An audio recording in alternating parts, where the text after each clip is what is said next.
مرحبا أصدقائي، شلونكم أصدقائي الحلوين؟ شلونكم؟ إن شاء الله منيحين. أصدقائي اليوم سوا نروح نساوي فيديو جديد، نساوي ملوخية، لأني قررت أولي إيش طبخت بكردي، هالمرة بدي أطبخه بالعربي لأني هيك طلبوا. إيه والله راح نطبخ ملوخية ورز جنب بعضه، وخليكن معنا. هول فخادات غسلتن نظفتن وحطيتن، بدنا نحطن على النار. بحط له بصلة،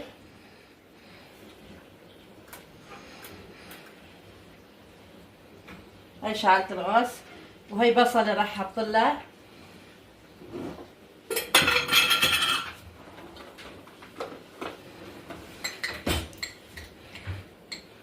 راح احط لها معلقة ملح، وراح نحط هالليمونة. بحط ورق غار كمان، ورق غار هلا ما ضل بالبيت، راح احط لها الليمونة كمان، ليمونة جافة.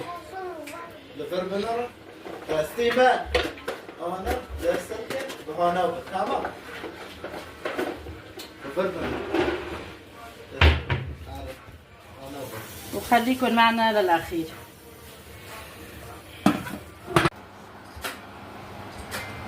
أصدقائي هالقهوة مية نضيفها بكبة كلها بحب منها.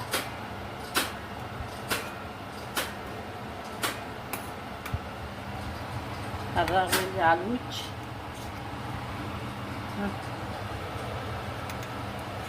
والمي شو صايرة نضيفة.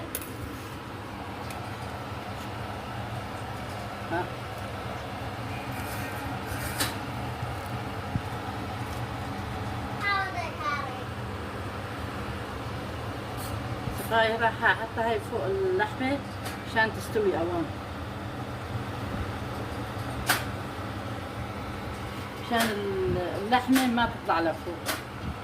بعد ما شلت الرغوة فوقها من وجهها، حطيت هاي فوق مشان ما تطلع اللحمة لفوق، منها تستوي ومنها ما يستوي، هيك كله يستوي سوا.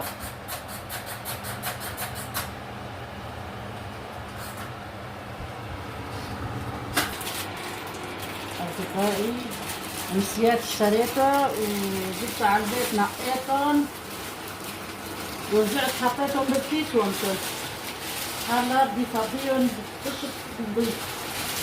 بحط فوقها مي تغسلهم